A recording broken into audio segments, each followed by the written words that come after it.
Hi, and welcome to the X22 Report Spotlight. Today's guest is Dr. Paul Craig Roberts. Dr. Roberts has had careers in scholarship and academia, journalism, public service, and business. He is chairman of the Institute for Political Economy. President Reagan appointed Dr. Roberts Assistant Secretary of the Treasury for Economic Policy. Dr. Roberts' latest book is How the Economy Was Lost, and I am honored to have Dr. Roberts on the X22 Report Spotlight. Welcome, Dr. Roberts. Thank you. Pleased to be with you. I wanted to start out today with the economy, and then we're going to move into what the United States has been doing around the world with, it looks like they're pushing war, but we'll get into that. Now, the Fed raised interest rates on the notion that the economy has recovered completely and everything is fine. Do you think at this point that the economy of the United States has completely recovered? Of course not. There's never been any recovery from the downturn.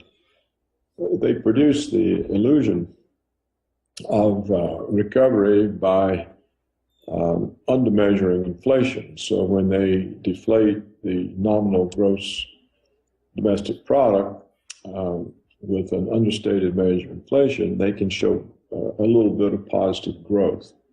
But if you actually measure inflation the way the U.S. government traditionally measured it, there's been no growth whatsoever since the downturn. And they also create the illusion with the way they don't measure unemployment. They don't count discouraged workers. So if you don't count that part of the unemployed who have given up looking for work because there are no jobs to be found, then you're excluding the bulk of the unemployed. If you include these discouraged workers, the unemployment rate is not 5%, it's 23%.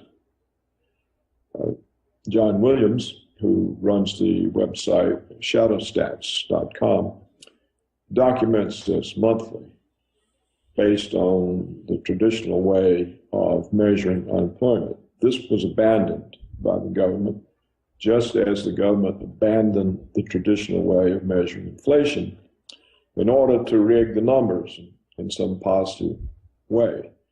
The illusion is also kept alive by the money that the Federal Reserve pumped into the banking system, which pushes up the prices of financial assets. And so the rise in stock prices and bond prices also creates the impression of recovery. But this is all done on the basis of rigging the policy and rigging the information flows. Where do you think the economy is headed in this year? I mean, we have a lot of financial pundits. We have the IMF. They're saying that growth is a little bit slow, but it looks like it's going to pick up towards the end of the year. Do you see the economy getting better anytime soon? No, I don't. It doesn't seem possible for it to get better. If you think about it, the main impact of jobs offshoring was to destroy the growth of real median family income in the United States. There's been no growth in real median family income for years or decades, depending on how you go about measuring it. So if you don't have growth in real median family income, there's nothing to drive consumer demand. And without consumer demand, there's no reason for businesses to invest. And this has been the case now since the beginning of the 21st century. The Federal Reserve's response to the lack of any increase in aggregate demand during Alan Greenspan's term was to cause an expansion in consumer debt. And they relied on the buildup in consumer debt to take the place of the missing growth in consumer income. But this policy, of course, can only last until people reach the point that they can't take on any more debt. You can't take on debt forever if your income is not growing. So they have they have run out of the ability to keep aggregate demand growing by building up consumer debt. So there's nothing to drive the economy.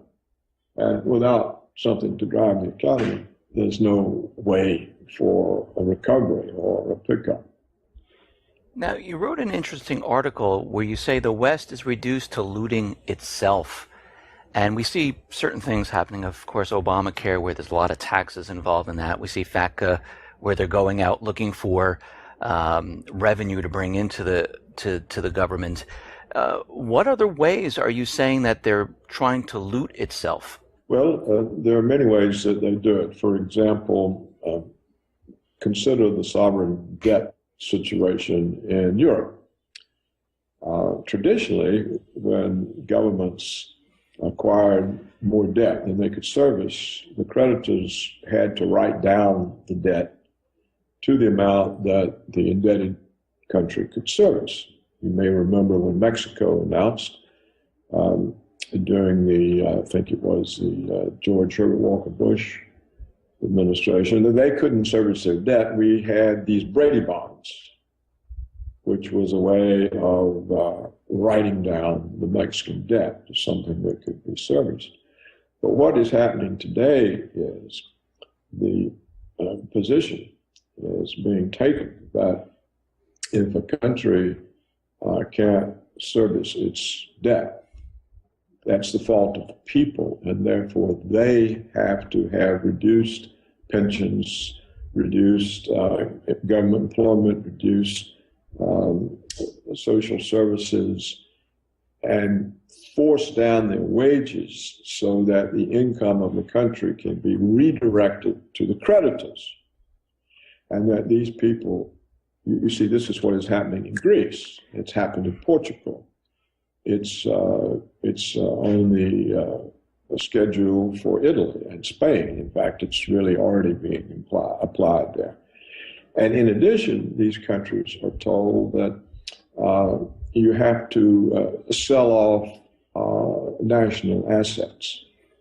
For example, municipal water companies have to be privatized so that you sell the municipal water company to private investors, almost always from outside the country. And then you use the money you receive to give to the creditors. You also have to sell your ports. The state lottery has to be privatized. And the Greeks are being forced to sell their protected national islands to real estate developers. And this then, you see, loots the country of its living standards. It loots the country of its national properties. So that is one way that the West is looting itself. It's had to turn on its own members to keep profits flowing.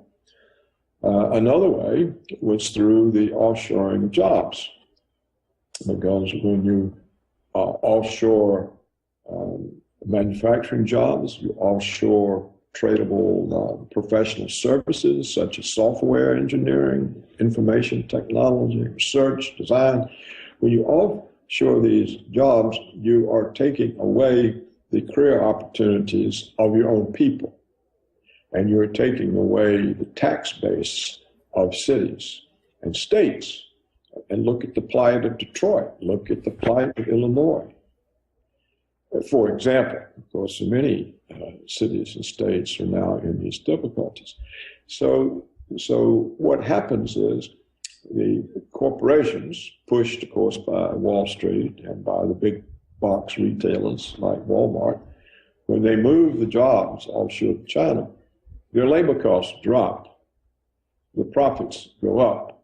And so who gets the rewards are the executives of the companies, because they have performance-based bonuses, and performance-based means increased profits.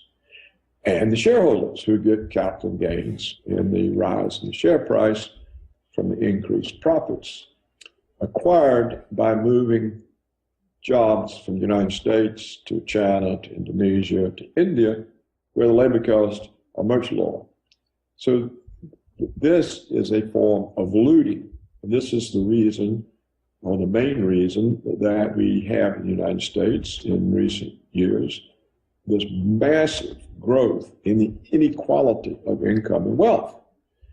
The United States, which once had a reasonable distribution, now has one of the worst in the world. There are many third world gangster states that have a more equal distribution of income and wealth than the United States today. Another way that the West loots itself is through what Michael Hudson has explained as the financialization of the economy, in which the financial system no longer serves any positive purpose. It serves to capitalize economic rents into debt instruments that result in the flow of interest payments to the financial system. So those are the main ways in which the West is looting itself. It's proceeding at a very rapid pace. And the result is throughout the Western world, very high rates of unemployment, particularly among the young, and the inability of young people to form independent households, to get married, to raise children. This is true in Japan, all over Europe, and in the United States.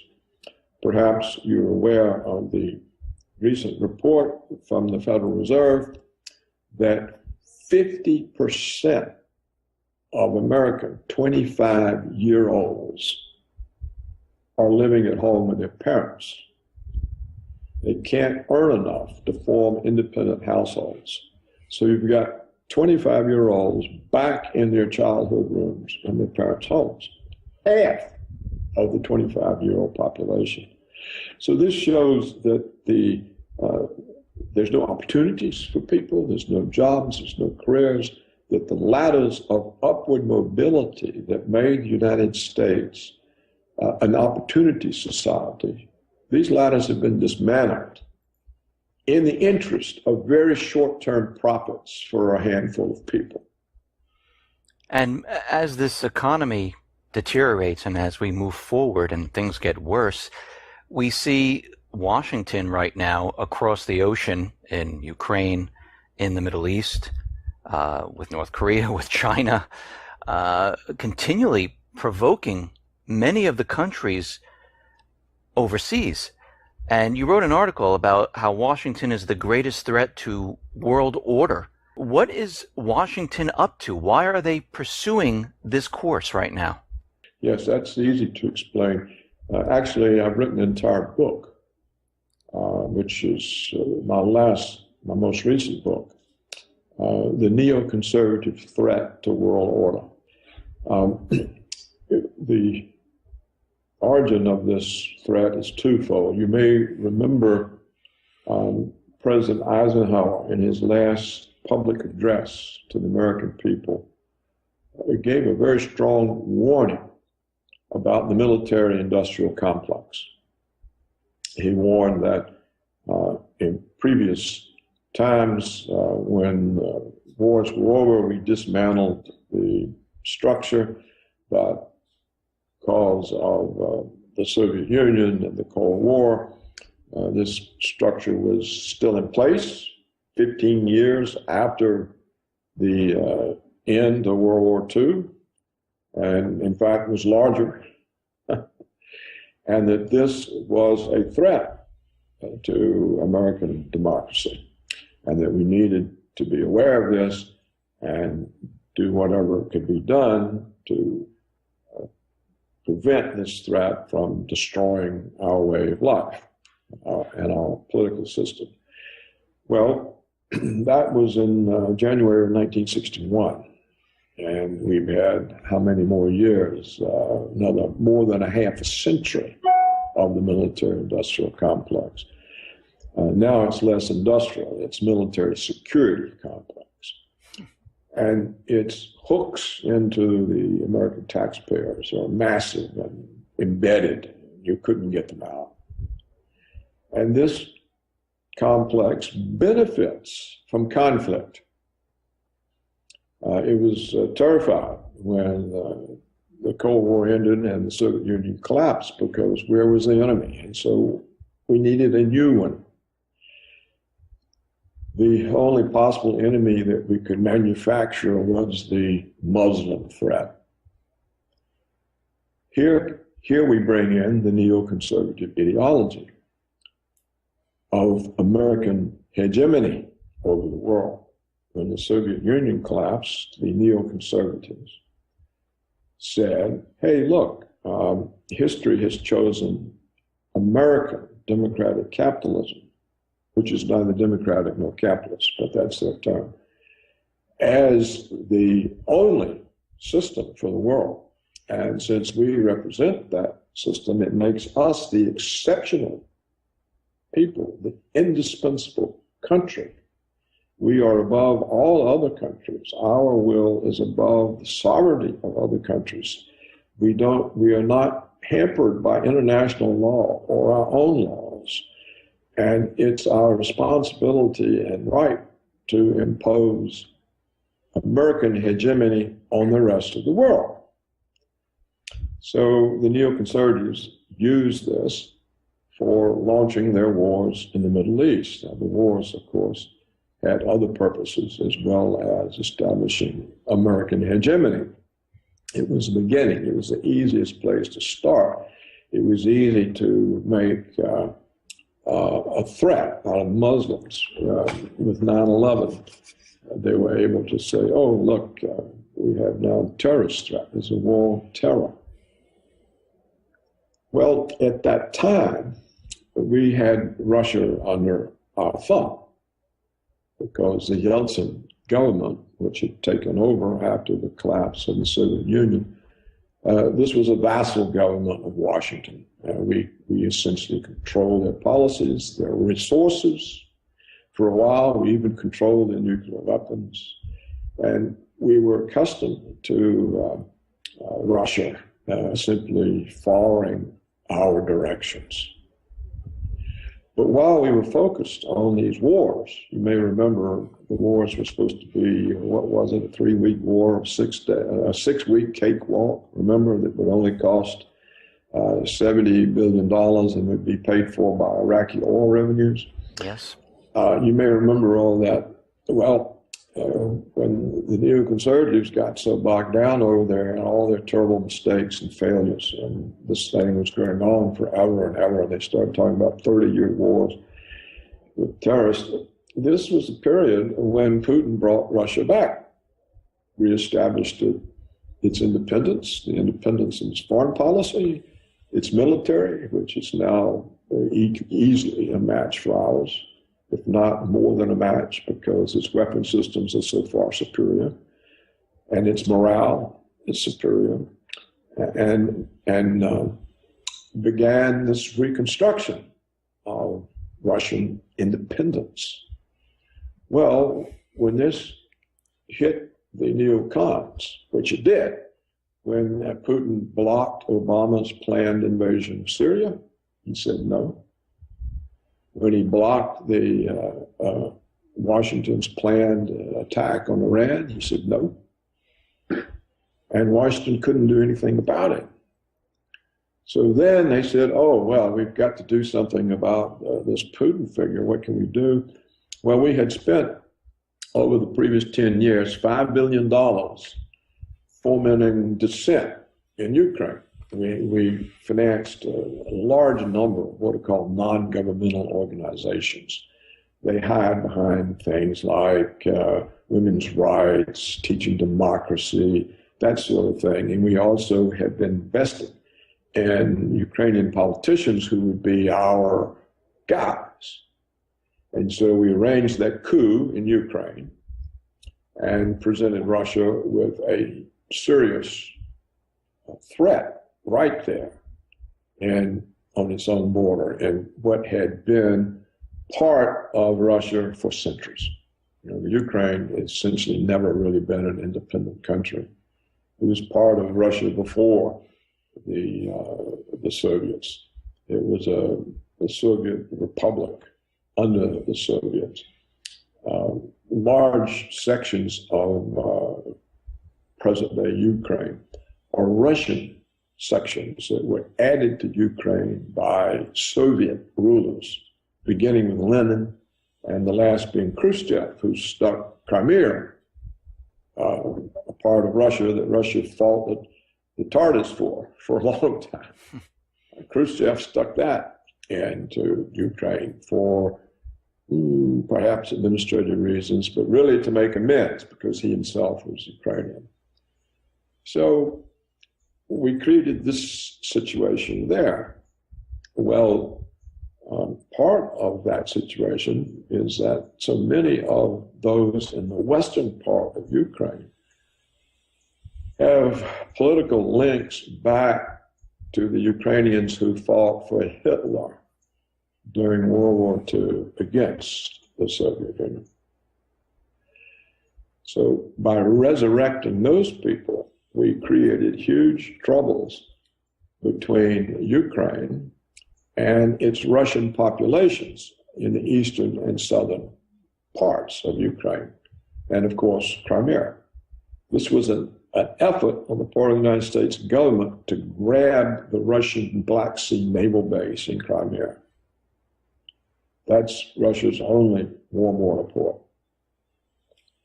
The people in Crimea are Russian. And they voted, nope, we're not having anything to do with this American puppet state and these neo-Nazis in Kiev.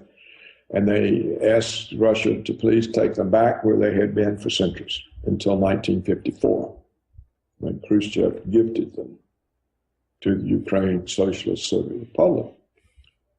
Well, the next event was the Ukrainian attacks on the eastern and southern regions of Ukraine, which produced the two republics now that have declared their independence.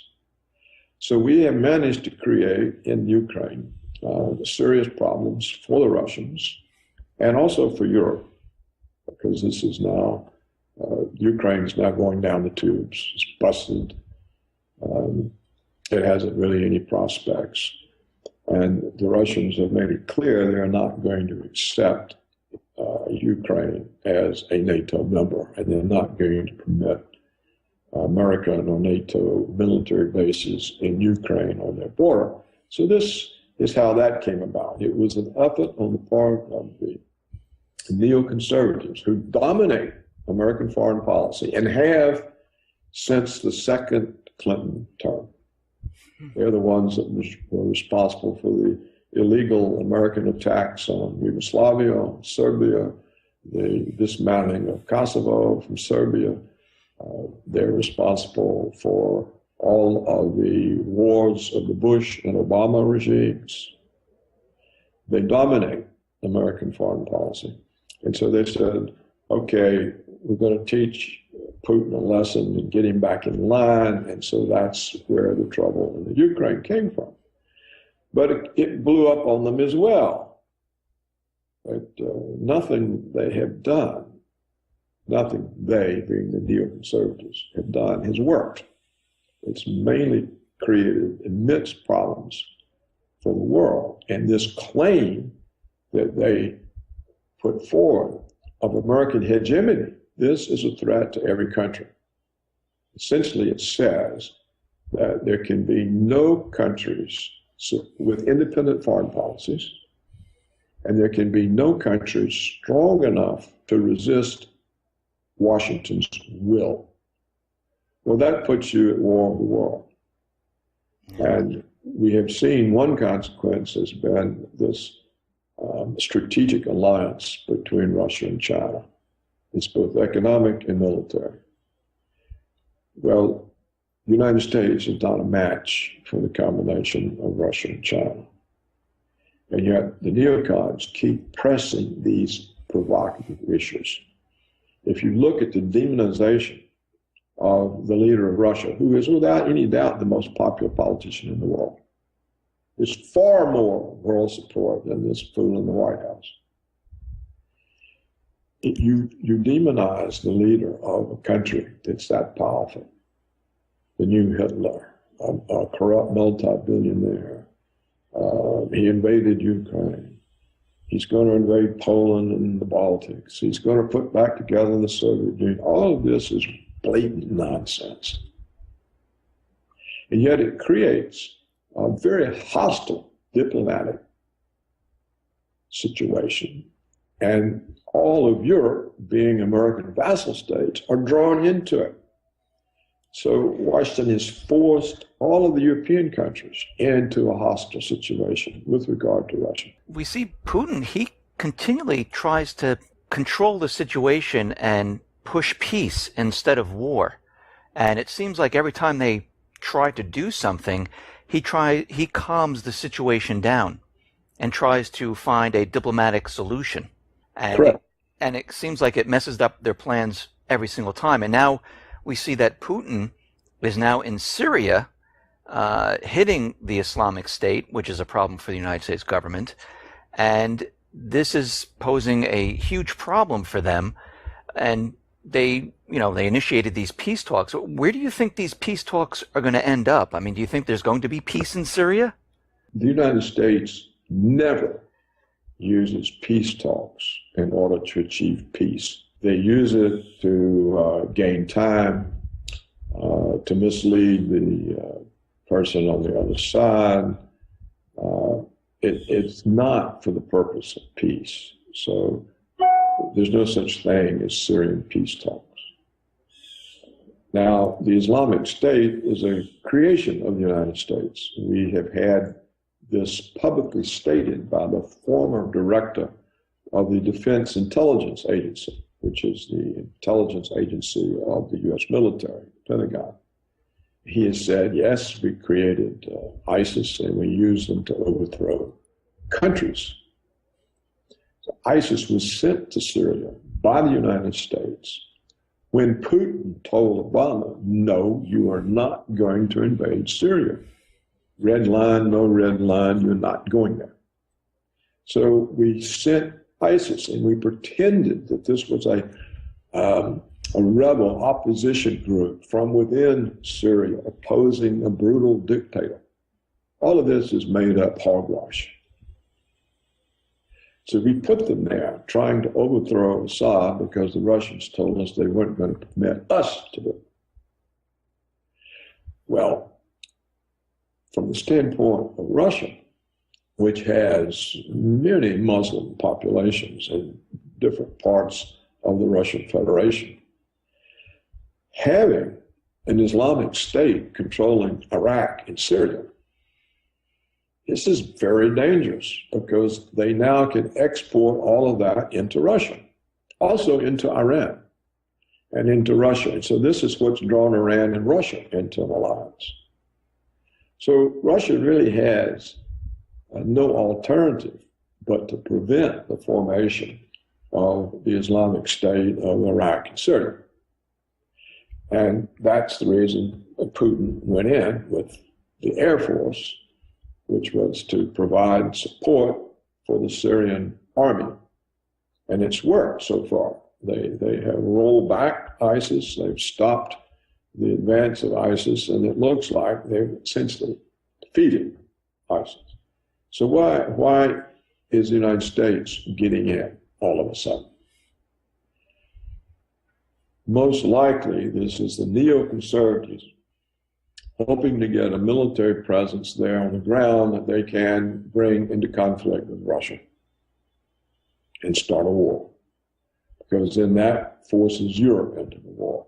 And then that forces Russia to defend a huge border from the Baltics all the way, to Montenegro. I mean, you've got the whole thing, to Macedonia, to Georgia, off on the Black Sea, to Ukraine. So this is extremely dangerous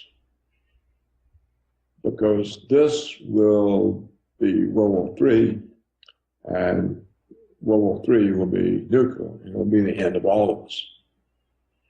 And so and the American people are really quite silly to sit around and believe all this crap about the Russian threat. The threat is in Washington. It's this neoconservative claim of American hegemony over the world. And this constant demonization of governments and leaders that we intend to destroy. They're demonizing Putin worse than they demonized Saddam Hussein or Gaddafi or Assad in Syria. They actually demonize Putin worse than they do the North Korean guy.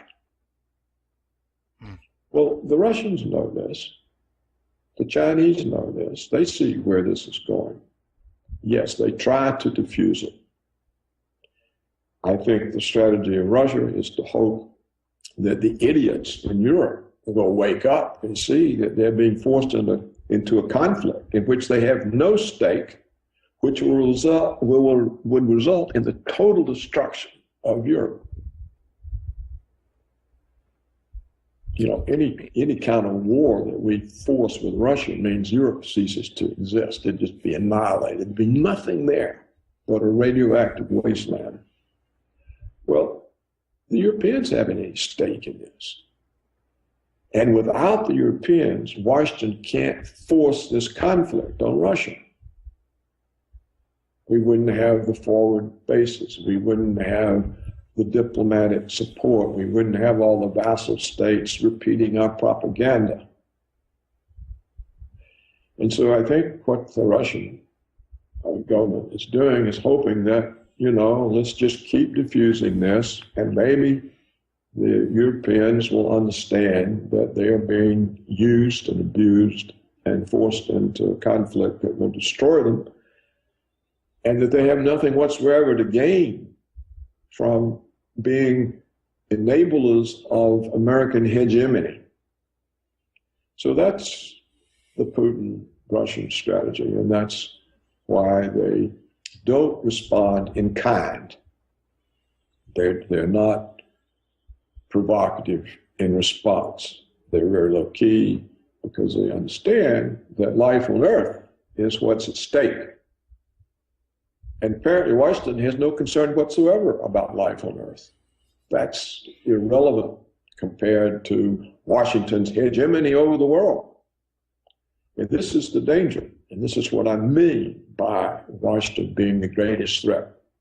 How far, this is my last question for you, but how far will these neocons go to start this war? What tactics will they use to push this? Well, look what they've done so far. 9/11. I mean, no sensible person believes this was bin Laden. This was an inside job. This gave the neocons what they said they had to have to start their wars, which was a new Pearl Harbor. Mm-hmm. We've seen all the other false flag attacks, the ones in Paris. It's all geared toward forcing the European vassals to support our wars against the Muslims. If they're supporting you against the Muslims, then they got to support you also when you go against the Russians. They'll do anything because to them, they've been chosen by history. They've got history on their side. This is like the Jacobins of the French Revolution. You know, we're going to bring the French system to all Europe. They gave us the 20 years Napoleonic Wars. Well, if they had nuclear weapons in those days, there wouldn't be any world here now. This is the same thing. It's actually worse than the Nazi claim of being the Superman and deserving more territory. The Germans didn't claim the whole world. The Nazis didn't claim the whole world. The neocons do. Right. So this is extremely dangerous. They'll go to any lengths, as long as they're in power, as long as they're influential. And it's hard to see who the counterparts are.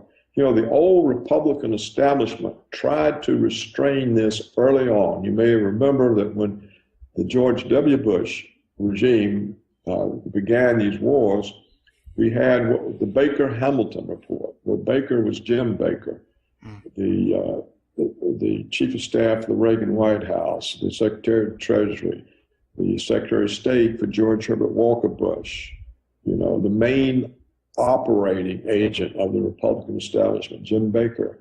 Hamilton was the Republican leader in the House in one of the important committees. They issued a report pointing out that the George W. Bush approach was disastrous, would be disastrous, and it should be abandoned. And they were absolutely crucified by the neoconservatives. So we've had a situation where the neoconservatives have displaced the old Republican establishment. And the Republican establishment essentially is defunct.